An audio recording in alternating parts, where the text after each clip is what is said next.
Well, good morning, Phil. Good morning. How are you today? Doing good, doing good. How about yourself? I'm doing well. Looking forward to another session. That's great. Uh, Welcome. We're into our next session and segment of Phil's podcast with Andy, and we appreciate you listening and hearing our discussions. Uh, we plan to keep our podcast somewhere between 10 and 20 minutes, and I mentioned that before. I won't continue to mention that every single time, but I wanted to emphasize that we recognize that your time is valuable and we appreciate your willingness to listen. So we will respect that by keeping our comments to a minimum in terms of getting the message out, but also being mindful of the time. Yes. Uh, but anyway, getting back to where we were on the last session. Yeah, Uh, let me. Forgive me for interrupting you, but I just want to frame this. The last session we were talking a little bit about your upbringing and some of the obstacles that you encountered during that time, having to, basically fetch water from a mile away, multiple times a day sometimes, and often going hungry, and some of the other adversities that you faced as a child. But we wanted to talk a little bit more about your experience in school, and you talked a little bit about that last session. But if you'd be open to it, yes. we can talk more about that. Yes. The area the town we came from, the area, the school, I didn't realize until I was older, but first, second, third, and fourth grade, we failed every grade. I did, and most of my siblings. And like I stated in our last session, that we moved to a different county, came back, uh, and I passed and went to the eighth grade.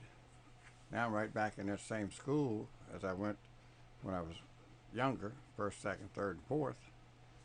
And I skipped 3 grades down the other county from the fourth to the seventh, passed the seventh, come back, unfortunately, to the school that we used to go to, and went through the eighth grade, and they flunked me again.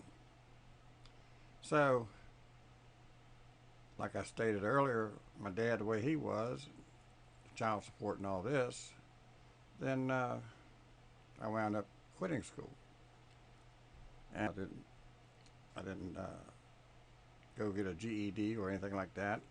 Uh, I just decided I had to move on somehow, and a lot of times it wasn't easy. But going back to when I was younger, some of the things the events that took place, uh, I can remember a particular Saturday morning in the springtime, uh, and I guess I need to back up a little more because my older brothers, they went to the same school that I went to, and one of my brothers would go to school and tell the teachers that he was hungry. So they would feed him, get him breakfast, get him lunch. And this one particular spring day, I didn't know what actually took place until afterwards, but this one particular spring morning on a Saturday, I walked down to take some trash because we used to go down through the woods and had this big area, and come around this curve and I saw my brother tied to the tree. And as I was getting closer, I could see that my father had him tied there and beating him with this big stick. And I saw the blood running down his back. I turned around real quick, went on back, and I didn't understand it, didn't know what it was about. Uh, and after my mother got him out, my father separated from him, I had mentioned that to her, and I was approximately 12, and I just thought about it. I turned around and I said, Mom, I said, I remember Dad having my brother tied to this tree, and beating him, and I saw blood coming out of his back. My mom looked at me and says, "Phil," she says, "I know your dad was a bad man, but he wasn't that bad." So I forgot about it, but I would think about it every now and then. And there was a time there when they called them tapeworms.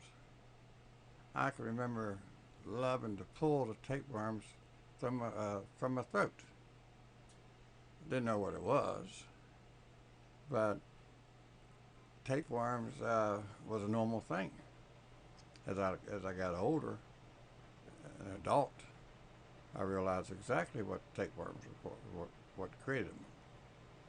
So there were a lot of things that went on, but as I got older, like I stated earlier, you know, I just was more, I realized I was more determined to, like people say, well, you can't do this, you can't do that. And I had a lot of aunts and uncles that would look down on us due to the fact of who our father was. And my father had 4 half brothers, sisters, and he had his real brothers and sisters. But all of them would look down on us when we'd come around. And we had one aunt that we'd go over there, and they did not look down on us. They tried to do everything they could to help Mom, so on and so forth. And I remember when they'd say, "Phil, go get you some Coke out of the refrigerator." I'd open that refrigerator and I'd see food. I think, man, these people got money. But as I got older, I didn't let what happened to me as a child, how I felt about my father, affect me. I just moved on. And like I stated earlier, no matter how bad it was, I had a lot of siblings that affected them, yes, especially my sisters. Not all of them, but a few of them. And that was from what their father had done to them and how he was. I remember a time when, for whatever reason, my father had that new Dodge. He was trying to teach my mother how to drive. And he would take her out into the fields and let her drive the car. And if she did something wrong, he'd bring her back and beat her up, have her upstairs in her bedroom beating on her. I remember 2 or 3, 4 times trying to suffocate her with a pillow, all because she made a left turn instead of a right turn. So all those things affected me as, excuse me, as far as the person that he was, and I was bound and determined I was not going to be like him. And as I grew older, I gained a lot of knowledge, different areas, and I wasn't a saint. I did a lot of things. I think we all do. And we learn from our mistakes. But I think, even to today, I always try to help people. I do that with my mom. I do that with my siblings. And that's the way I walk through life. And even though all the horrible things that took place, I didn't let it affect me. It did and it didn't. And I figured, well, I didn't need a high school education to get me to where I need to go. I would just take it day at a time, step at a time. And naturally, I had some up and downs too, moving forward. But I got into drinking. I started drinking when I was like 14. And I did that because my older brother, he wound up moving back home, moving in with Mom and us. And he had his issues, and he drank a lot. So I would just go with him, ride with him, and be gone for hours. and that got to where I could get a beer from him, and that started me towards drinking. So let's go back and visualize this experience you had being flunked out of various grades. Now, you said it was the second. It was the first, second, third, and fourth grade. I was. So are you saying that you attended a full year and then they failed you out and you had to take them over again? That's correct. Imagine that. You're a small child and first, second, third, and fourth grade. You attend the whole year and then you have to reattend that same grade over again, and you keep doing that 4 times over. That's correct. It's unimaginable that anybody would have to go through that. Well, I learned later on that the school would punish the children from the way their parents are. And that was a small knit town. Everybody knew my father, and they didn't like my father for the way he was, but it affected the children. I did not realize that until I got way older. Right, right. Well, I'm also moved by your observation of your brother being tied to a tree and being beaten by your father. And I will say that that is a horrific circumstance, and I understand, based on kind of the way things are, that your mother would kind of block that out and not want to acknowledge Yes. that that was going on. Yes. And she found out later, because my brother was married. He was living in New York, and he came down on a visit. I'm going to say he was probably in his late 20s, early 30s by then. And that conversation came up, and I think he was having trouble with his back. And the conversation came up, and I don't know if Mom asked him or how it came about, because I wasn't there. And he told her, yeah, exactly how it was. And we also learned why he did that, my father. But my brother had whelps on his back all of his life from that beating. And the reason why my father did that was because he had told the teachers that he was always hungry, and as far as he was concerned, he didn't have a dad. And he said that her father told him that he was going to teach him and show him he had a father. And that's how he did it. Interestingly enough, abusive parents oftentimes in the past were abused themselves, and it carries on into the future.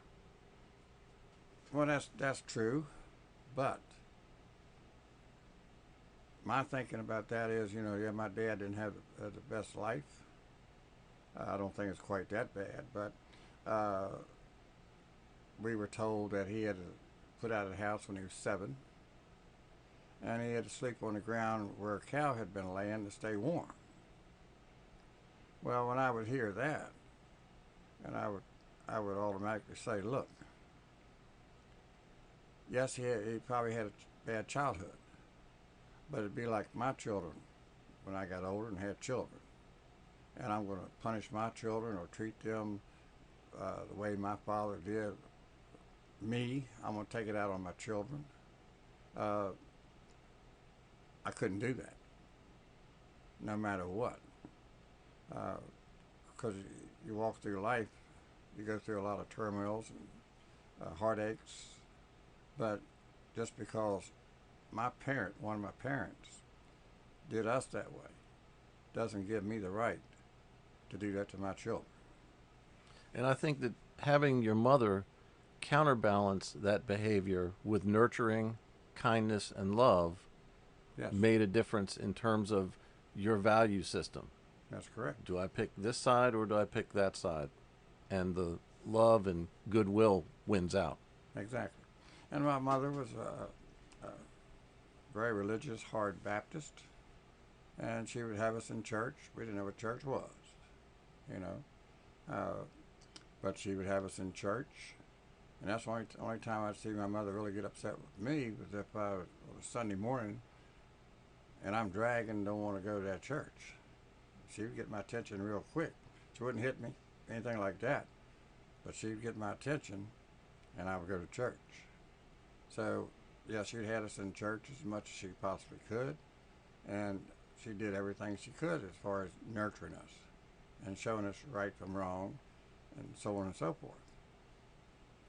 Well, we have reached a point where we're in the zone where we've agreed we're going to kind of shut off the segment. One of the things that we should have mentioned earlier is that some of the discussions and imagery that is conjured up through our conversations can be graphic. To some, it may be uncomfortable. So be mindful that this really isn't a podcast for children. It's really a podcast for adults who, want to understand some of the experiences that Phil has had over the course of his life, and how those experiences, both positive and negative, have created the person that he is today. So, with your permission, Phil, we'll go ahead and conclude. I agree. Because we don't want to have drag out the sessions where the people, how would I say this? Where we keep them on the air, where we got more important things to do. Right. Okay. So we always appreciate your listening, and we'll be back with you in the near future with another segment.